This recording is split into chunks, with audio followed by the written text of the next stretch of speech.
नमस्कार दोस्तों। आज इस वीडियो में हम इंडियन पॉलिटी के कुछ महत्वपूर्ण 50 एमसीक्यू क्वेश्चन लिए हैं। यह ऐसा क्वेश्चन है जो हर एक बार एग्जाम में पूछा जाता है और आगे भी पूछा जाएगा, इसलिए इस वीडियो को लास्ट तक जरूर देखिए। इसमें क्वेश्चन नंबर 1 जो है, भारतीय संविधान सभा की जो पहली बैठक हुई थी वो कब हुई थी? ऑप्शन नंबर ए हो जाएगा सही आंसर इसका 9 दिसंबर 1946 को हो जाएगा। क्वेश्चन नंबर 2 की ओर चलते हैं हम। इसमें लिखा है कि संविधान सभा के जो अस्थाई अध्यक्ष कौन थे? इसमें सही आंसर हो जाएगा यानी डॉक्टर राजेंद्र प्रसाद थे, जो संविधान सभा के अस्थाई अध्यक्ष थे। यहाँ क्वेश्चन नंबर 3 जो है, भारतीय संविधान का जनक किसे माना जाता है? Option number C doctor Bhimrao Ambedkar को भारतीय संविधान का जनक माना जाता है। क्वेश्चन नंबर 4 जो है, संविधान का प्रारूप समिति के अध्यक्ष कौन थे? यानी भीमराव अंबेडकर जो थे संविधान प्रारूप समिति के अध्यक्ष थे। क्वेश्चन नंबर 5 की ओर चलते हैं। 5 में दिया है कि भारतीय संविधान को पूर्ण रूप से कब लागू किया गया था? भारतीय संविधान को पूर्ण रूप से जो लागू किया गया था यानी 26 जनवरी 1950 को लागू किया गया था।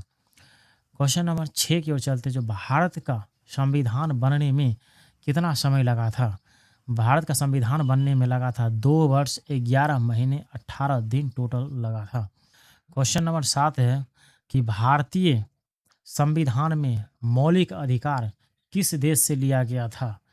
इसका सही आंसर हो जाएगा ऑप्शन नंबर सी यानी अमेरिका से लिया गया था, मौलिक अधिकार को लिया गया था। क्वेश्चन नंबर 8 है कि भारत के नीति निर्देशक तत्व किस देश के संविधान से लिया गया था? भारत का जो है नीति निर्देशक तत्व जो है यह लिया गया था आयरलैंड से लिया गया था। सही आंसर हो जाएगा आयरलैंड हो जाएगा। 9 नंबर क्वेश्चन जो है, भारतीय संविधान की प्रस्तावना में जो धर्मनिरपेक्ष और समाजवादी शब्द जो है किस संशोधन के द्वारा जोड़ा गया था? सही आंसर हो जाएगा बी यानी 42वां संविधान संशोधन में जोड़ा गया था। क्वेश्चन नंबर 10 की ओर चलते हैं। इसमें लिखा है कि वर्तमान में भारतीय संविधान में कितनी अनुसूचियां है? ऑप्शन नंबर सी यानी वर्तमान में जो है 12 अनुसूचियां है। क्वेश्चन नंबर 11 की ओर चलते हैं कि मूल संविधान में कितने मौलिक अधिकार दिए गए थे?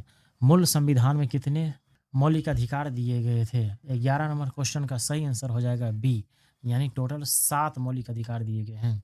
12 नंबर क्वेश्चन में है कि किस मौलिक अधिकार को डॉक्टर भीम अंबेडकर ने संविधान की आत्मा और हृदय कहा था? इसका सही आंसर हो जाएगा संविधान उपचारों का अधिकार यानी अनुच्छेद 32 में कहा गया था।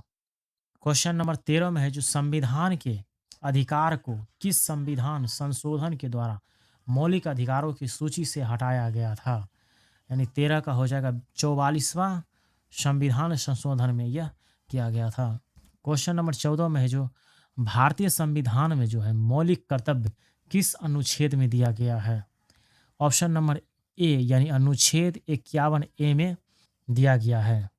क्वेश्चन नंबर 15 में है जो भारत का अधिकार किस अनुच्छेद के तहत जो है मौलिक अधिकार बनाया गया था? 15 का है ऑप्शन नंबर सी अनुच्छेद 21 ए में के तहत जो है मौलिक अधिकार बनाया गया था। इसमें हम राष्ट्रपति और संसद और केंद्र से जुड़े हुए कुछ क्वेश्चन हम लेंगे।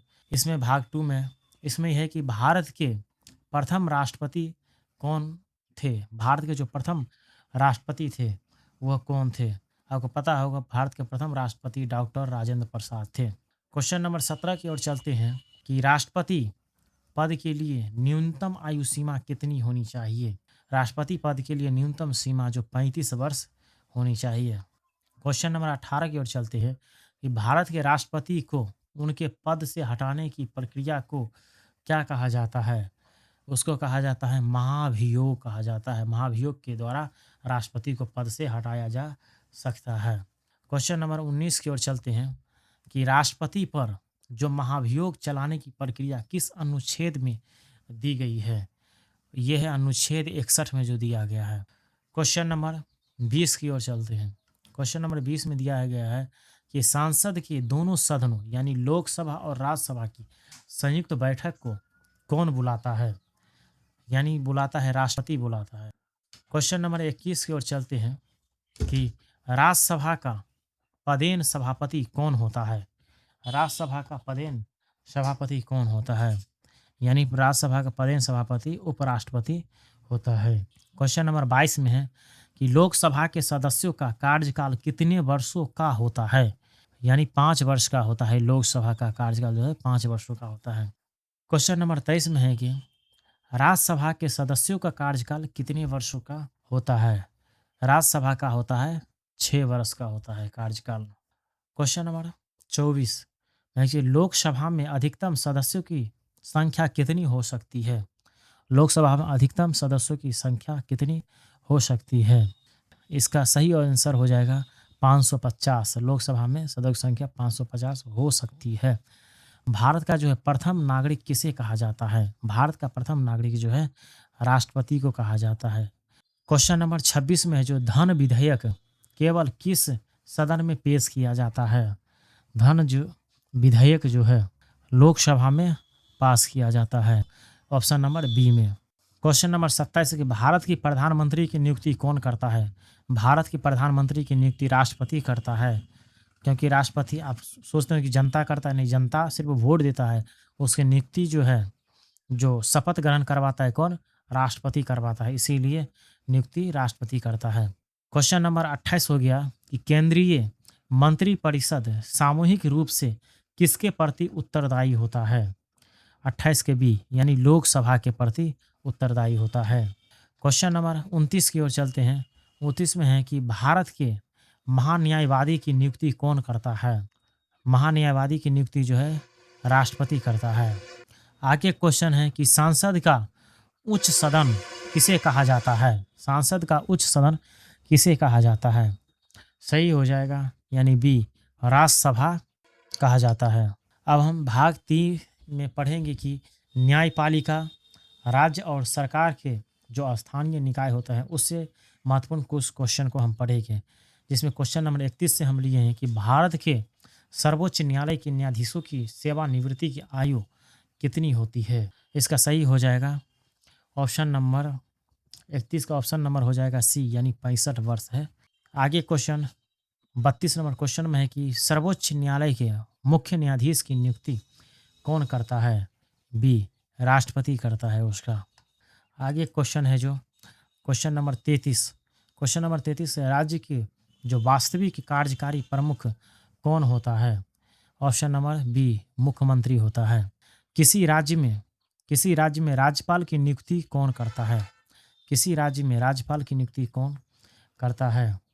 34 का हो जाएगा सी राष्ट्रपति करता है। आगे क्वेश्चन नंबर 35।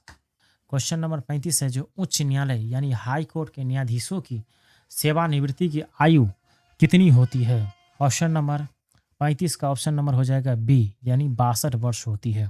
क्वेश्चन नंबर 36 में जो है कि पंचायती राज व्यवस्था को किस संविधान संशोधन द्वारा जो है संवैधानिक दर्जा दिया गया है? 36 का ए 73वां संविधान संशोधन के द्वारा। 37 नंबर क्वेश्चन में जो भारत में त्रिस्तरीय पंचायती राज व्यवस्था की सिफारिश किसने की थी? 37 का बी यानी बलवंत राय मेहता समिति के द्वारा किया गया था।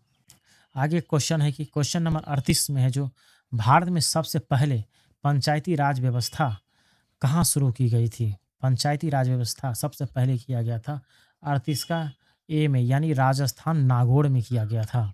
आगे क्या है कि नगर पालिकाओं को संवैधानिक दर्जा किस संशोधन के द्वारा मिला था? 39 का ऑप्शन हो जाएगा बी यानी 74वां संशोधन के द्वारा मिला था।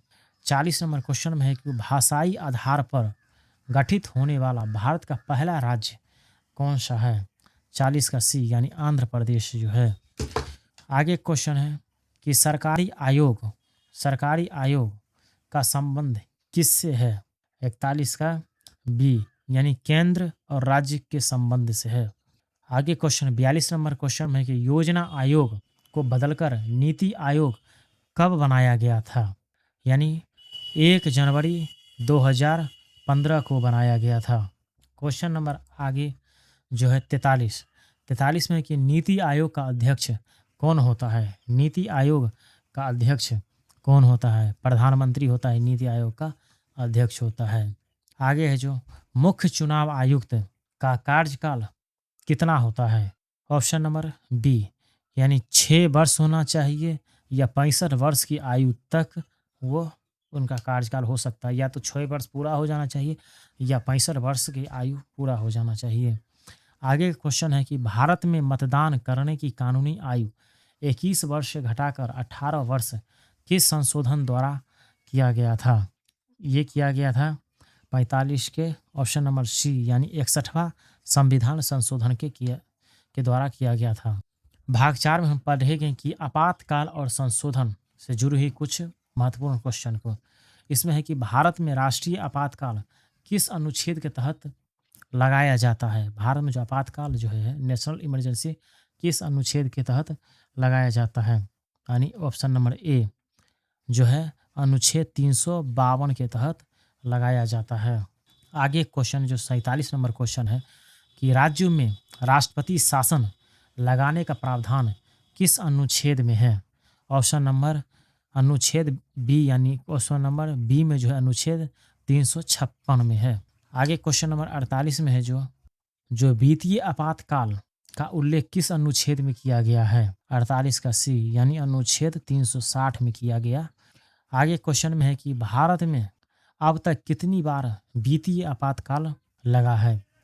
ऑप्शन नंबर डी, अभी तक एक का बार भी वित्तीय आपातकाल नहीं लगाया गया है भारत में। क्वेश्चन नंबर 50 में जो संविधान में संशोधन करने की जो प्रक्रिया है का प्रावधान जो है किस अनुच्छेद में है? अनुच्छेद बी में है, जो अनुच्छेद 368 के द्वारा जो है प्रावधान संविधान संशोधन जो है अनुच्छेद 368 के द्वारा लगाया जा सकता है। यह वीडियो कैसा लगा आपको कमेंट बॉक्स में ज़रूर बताएं, और अगर आप भी इसी तरह का वीडियो देखना चाहते हैं तो चैनल को सब्सक्राइब ज़रूर करें। फिर मिलेंगे किसी नए टॉपिक के साथ, तब तक के लिए जय।